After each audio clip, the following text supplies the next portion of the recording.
Okay, so this video is a demo of the Semi-Sumo Deadlift.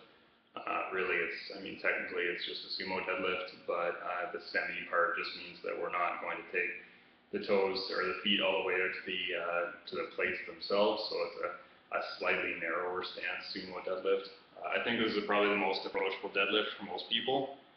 It seems to require a little less mobility through low back and through the hips than a conventional or a really wide sumo, which immediately makes it more accessible and less likely to mess up. But it also really is going to grab your glutes and hamstrings and give you a great workout that way while keeping your back relatively safe. So, set up. I have my feet just a little wider than my shoulders for this.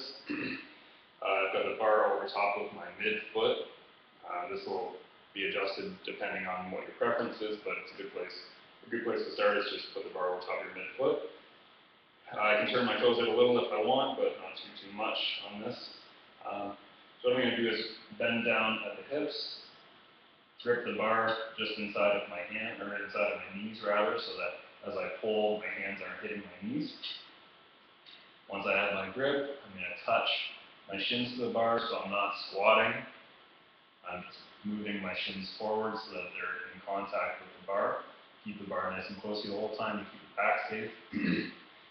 Once I have that, what I'm going to do is lift my chest and think about getting my armpits over top of the bar. So if I puff my chest up and roll my shoulders back, then it establishes a good straight back.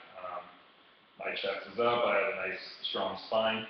My armpits are over top of the bar, which puts me at the best possible leverage to then pull up safely.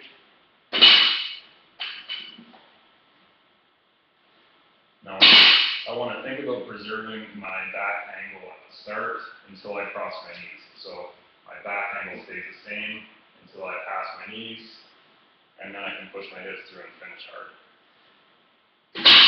And on the way back down, I'm doing the exact opposite.